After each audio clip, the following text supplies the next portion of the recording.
Good afternoon, everyone. BC here, of course, and thank you for joining this 144th episode of the Bisimoto Tech Tuesday. Yes, that's 144 episodes, back to back, uninterrupted, no matter what it was, sleet, rain, hail, snow, it doesn't matter. But speaking of weather conditions, it's quite warm now. And for those of you on YouTube, thank you so much for joining me as well.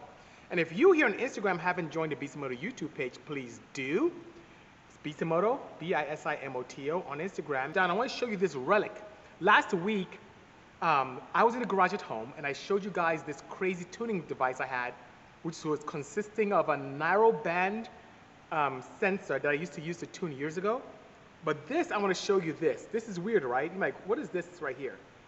This is the first, I mean it guys, the very first cam gear made by AEM. The very first one. So John Consiali gave me this eons ago for my D series. It's the very first one. It even has markings that JC himself, the owner, put on this. Those are dots he put himself. And then I followed up with some markings for where I made the most power. But this is the first cam gear ever. And you can see the belt, you can see the little belt notches here. You guys on YouTube can see that as well. So I have these crazy belt notching things going on, and we found out very quickly that without hardening the outer part of the cam gear, it tends to erode the aluminum.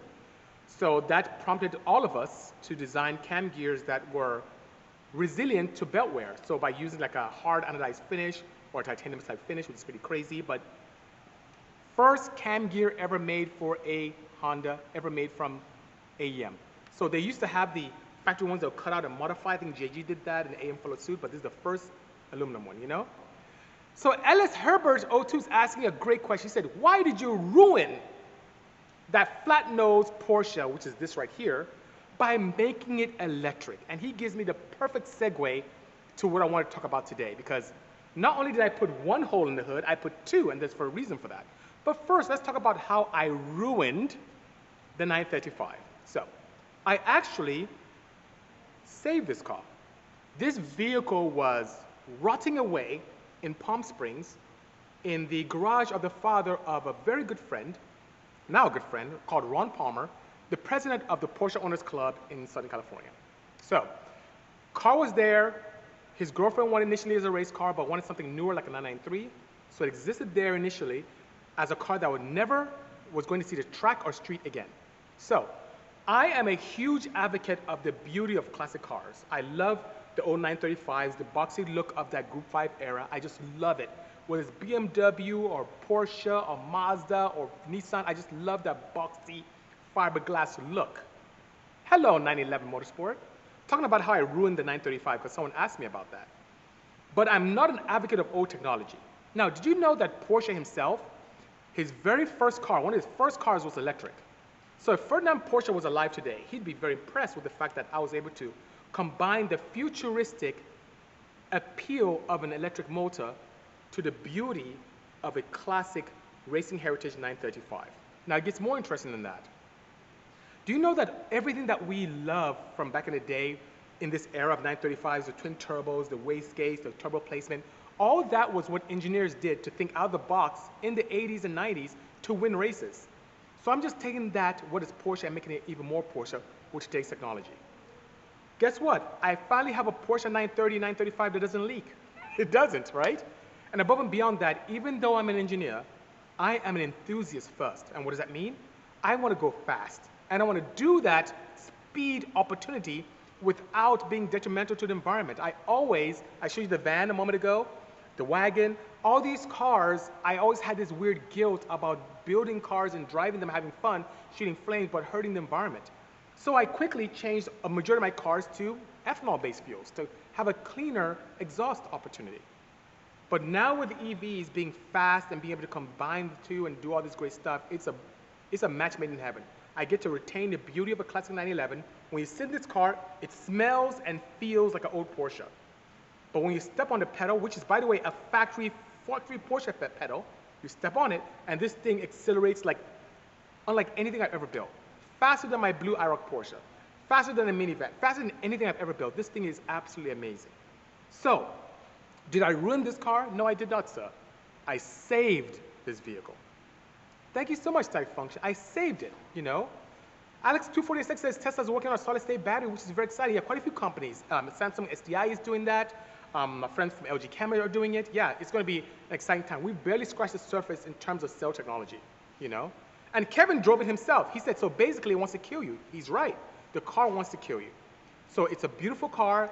And in California where we are, so I'm telling you, this chassis, if I had a petrol engine in it, would not be legal. But guess what? How it sits now, it's 100% legal in 50 states in the United States, including California, which is very strict. So I get to have fun, fast, and it's amazing. And that brings me to why I put another hole in the hood. Not too long ago, I had the opportunity to participate in a crazy run. My setup right now has about 32 kilowatt hours of energy in battery packs, that is. And if I keep my foot out of it, with full regen, I can eke up to 180 miles. Better than my Viper with a full tank. My Viper is like 120 miles with a full tank. I can eke out. When I have fun, I'm closer to 140 miles, okay, before I have to charge it again. When I charge by level 1 charging, it is so slow. Oh my God, it's disgusting. It takes me, if it's, let's say I'm 4% state of charge, and I want to get to 95 state of charge percent. It's so hot here. It takes me 15 hours. It's so annoying. It sits there. So I have fun, right? 100 miles plus, having a blast, and I have to wait 15 hours to charge again. That was annoying. So I talked to you guys about this opportunity, which I'll get into very soon. I go to a level 2 charger, which I have a level 2 charger here, right there, right? Which is pretty nice. The level 2 charger takes 220, 240 volts. I have one in my house now, courtesy of the guys from Blink. I have one here in the office, over there in the corner. And you know what's really key? I can get a full charge, level 2 charge in about 8.5 hours, and I'm back to normal again. But that's still 8 hours. I got weary of that. And Covolt is here. He says 180 miles and 32 kilowatts on a large Model S rear drive unit. That's insane. Those things eat kilowatts. Yes, they're soft, but the key is regen. So I get up to, you may think this is crazy, 75 kilowatts of regen. So if good story, total sidebar story. I'm in Long Beach. My line is messed up. I'm driving on a freeway. I have probably 40 initially when I left state of charge. I'm on the 57 freeway. I'm down to like 15 state of charge. Can I get to the office? At this rate, I would not, but with regen, I was able to go down here, let off, and let the batteries charge back up, and I got here. So the regen, the max regen is a key component for me to be able to get that. If I turn regen off, I probably barely get 100 miles. barely 100 miles of charge if I turn my regen off. And that's with full charge. Anyway, I digress. Okay, so back to the story. But there's this concept, guys, family. There's this concept with Chatamo that allows me to put in as much as 50 kilowatts directly to my batteries without using an onboard charger. So that means I'm not taking AC and an onboard charger is converting it to DC and then charging my batteries. I'm going straight DC from the charge station to my batteries. And what does that do? Guess what? Instead of 15 hours, instead of 8.5 to 9 hours. Hello, AJ from Relentless Racing. What do I end up doing? 32 kilowatt hour battery pack, 50 kilowatts capability straight to my batteries. I can get a full charge at 41 minutes. I can get to 80% charge from complete depletion in 30 minutes. By the time I plug in, go grab something to eat and drink or whatever, and come back, I'm fully charged. How awesome is that? To fill up my Odyssey, it takes me I time myself, about 13 minutes from when I get out the car to be able to charge it, pay for it and everything, come back in. Now, I have the capability of, guess what? Doing that within 30 minutes and go have fun again. So thank goodness for technology for allowing that. Thank you so much, Mitch Peterson, for pushing me that way. Thank you for Ryan Vassary for helping me wire this up. Thank you so much, Sam, for allowing the fabrication to make this look so pretty. And thank you, Covolt, for even talking to me about that. We had a good discussion about that digitally, which is great, you know. Do the LG Chem batteries hold up that well over the time with that fast charging? Asked our good friends from Electro Boost. Actually, no. So what do I mean by that? I have a derate function built into my BMS. So I use an Orion BMS. And what I noticed is that when I put that much charging in, especially on a warm day, my battery temperatures get pretty high very quickly. But I have this algorithm built in, this logic built into my BMS to communicate with the charger via CAN to reduce the amount of charge if my temperature starts to running away. If I start getting some thermal increase that's not comfortable, if I start going north of 40 degrees Celsius, it starts pulling back the amount of kilowatts going to the battery and keeps me happy. So that's good. So that being said, I noticed that on cold days, no problem. But on warm days, like today, I would think twice about being able to go full tilt 50 kilowatts. And it's built into my BMS, it's programmed into controller to be able to communicate via CAN and limit. Now I see that Kovo made a very good comment here. He said, CHAdeMO is cool because it's wickedly easy to implement, simple CAN protocol. CCS has way more charge stations and higher peak charge rate, but the spec is a nightmare. And Kovo is right. I had the opportunity to talk to Andrew, who is the president of the company that makes Ewart Energy. Andrew Ewart from Ewart Energy, he makes the Orion BMS. And they're working on something very soon to talk to the CCS station via the very complicated protocol, but it's not CAN-based. It's very complicated, very complex. And there's some companies that make standalone kits, but they're not super vetted yet. The OEMs have a wrap around that, but for aftermarket like us, it's not there. CHAdeMO is still very common. So in my area, I have tons of CHAdeMO stations, thanks to Nissan. Nissan is now moving away for the Leaf, moving forward to CCS. And the CCS allows for the standard J1772 port to exist with another 2 small prongs underneath. And the great thing about that is that you don't have to drill another hole into your car. You don't have to do crazy things as a manufacturer to put more apertures in the vehicle or more wiring. It's much more cost effective over a scale. So it's pretty cool. But as a 935s typically had 3 holes in the hood. So it's kind of cool to have a couple. But I like the simplicity of it. It's pretty cool, you know? There, based upon my experience, you know? Ever thought about an onboard charging system? Asked ITB Kevin. Yes, and it does exist, Kevin. Forgive me for not doing a good job in sharing that with you. On board right now, which I'm upgrading soon, I have a 1.5 kilowatt charger. So a lot of things that a lot of people didn't know, and I didn't know this initially when I got into the EV game, which is fairly recently, and I had a lot of influence from the people from Karma, from the people from EV West, and all these other companies, from AEM.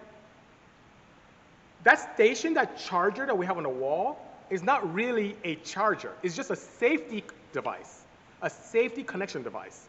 The charger is typically on board the car. So in the back of my deck lid, the rear deck lid, there's this amplifier looking device with a fan on it that is actually my charger. And that charger takes the current or electricity that's AC and converts it to direct current, DC, to charge my batteries. So what we plug in from is just a safety device that communicates with the onboard charger to limit the amount of current going to it, to know when it's safe to come on, to know when it's safe to shut down, and all that fun stuff, you know? Oh, wait, can you explain how regen brakes work, says Dealing Designs? That's great. So once again, as an engineer, I don't want to talk over my audience. I want to be able to have technology appreciated by everyone.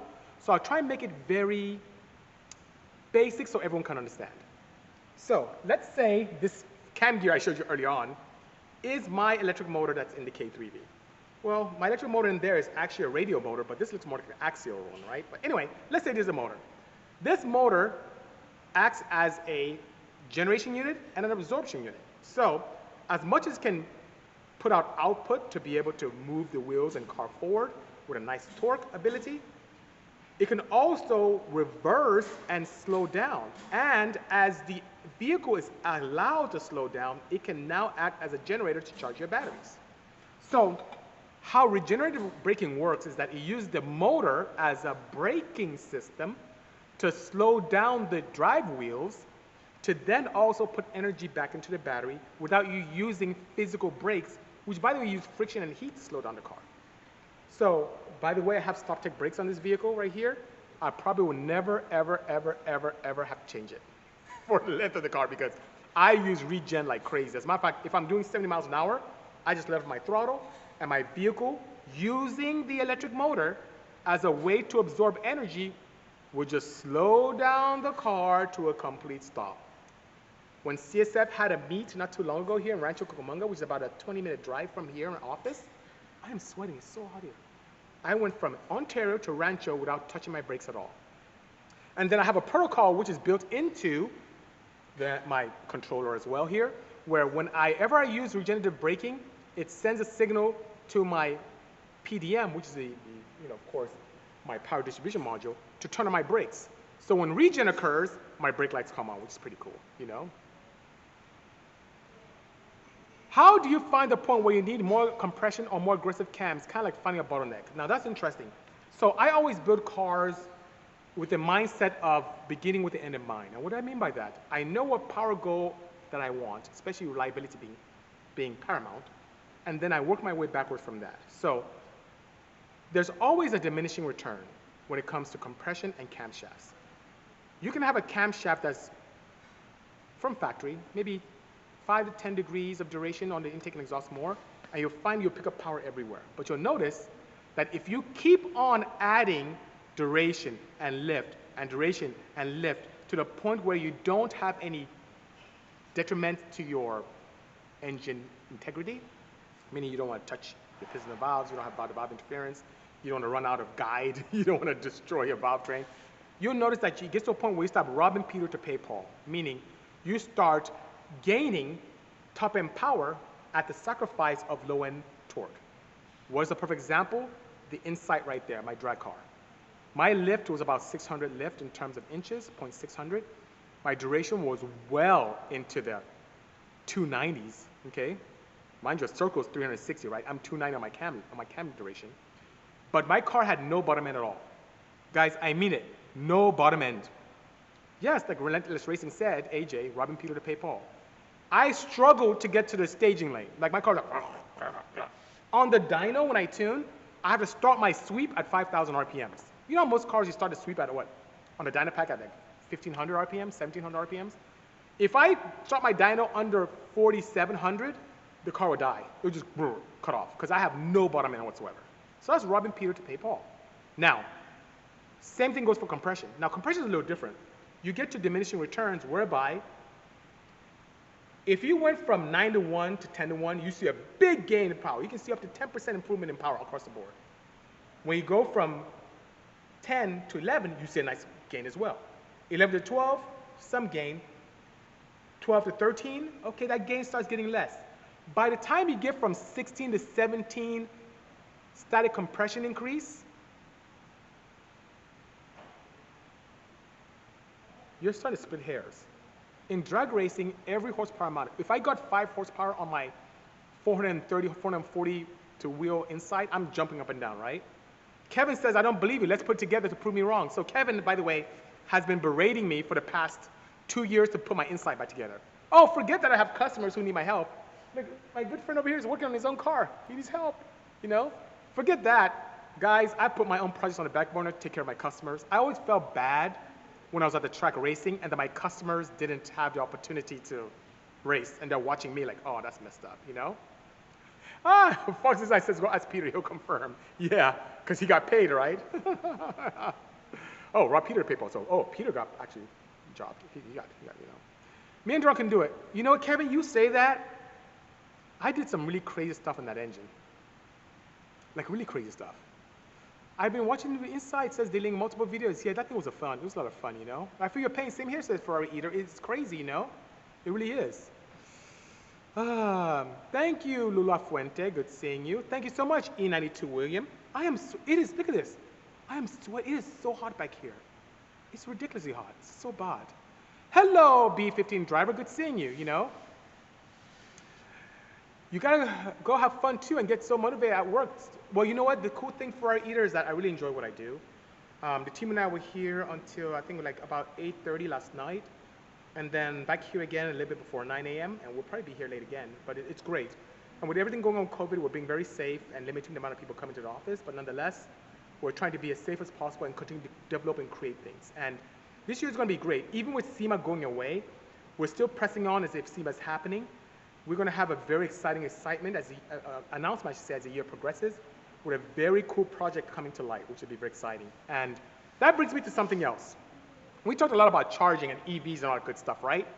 Now, would you like to win a Blink charger? Would you like a level 2 charger? Hello, Ricky Unfiltered. Ricky, I know you want to win a charger. And you may say, Ricky, wait a minute, what's going on? I don't have an EV car, so why would I want a charger? Well, Ricky, great question, in theory. You should get an EV sooner or later, but even if you don't, for your house, EV charging stations actually improve your bottom line. It improves the value of your home. believe it or not. If you put your home out for sale or for rent, and you have an EV charger built in, or if you have a shop and you put it there and you end up renting it out, it actually increases the value because you do have this pretty cool device that allows for employees or workers or people who are nearby or the new renting person to have it. So Ben French LA, whose Porsche is right there near the fab station, says no EV. But Benny, yeah, even for you, if you, with your new home, install this, you win this and you install it, it increases the value of the thing. If you're putting your new facility, I think you have a 86,000 square foot facility out in Arizona, guess what? You may have employees where that can be an attraction for you. Say, hey, I have this great company. We even have charging stations on board, so if you drive to work, you can plug it in while you're working. So it's a great way to retain employees. So why am I telling you all this? On Sunday, I did a post where all you have to do is go on that post, like Bisimoto, which I'm sure you do, also like Blink Charging, and then just tag 2 of your friends. And guess what? You're in a drawing to win a free charger. This charger is like $400 plus, and then it comes with like a little cool thing where you can type in something online on the website and get I think a $200 or $300 credit for charging. It's pretty cool, you know? Okay, I'll put an EV charger for you when you visit. Okay, sounds good. I appreciate that, Ben French LA. So that being, for those of you who don't know Benny, I'm joking with him, right? But he's a very good and bad influence on me, you know? And what I mean by that is, you guys can thank Benny for all of this. See this Porsche here, see that Porsche there? Let's see how many Porsches here. 1, 2, 3, 4, 5, 6, 7, 8, 9, 10, 11, 12, 13, 14, 15, 16, 17, 18, 19, 20, 21. 21 Porsches here in the facility. And we can all thank Benny for that, because Benny's the one who got me into Porsches. He is the one who pushed me to get into it. And without Benny, without Ben French LA, the Frenchman himself, I would still be working on CRXs. Maybe I wouldn't be here anymore anyway. But thank you, Benny, for being a positive influence on me and allowing me to explore my talents in the Porsche world. I really appreciate that indeed. Yes, R35, R13, he's the one, Ben French LA. And now he was kind enough he just picked up a 991, he dropped it off here, and I'll put a post on that soon. So we did induction for him, exhaust system, and a flash. So he's gonna have a lot of fun. His car's gonna be bananas when it's done. Companies put amazing amount of resources, both from an engineering and financial resource, and even partner with companies like Bosch and Continental and Killian to build these beautiful devices that can control a majority of things and keep your engine safe. As performance enthusiasts, we have noticed that there are opportunities where the manufacturers leave a lot on the table in terms of power, but while retaining efficiency and also reliability.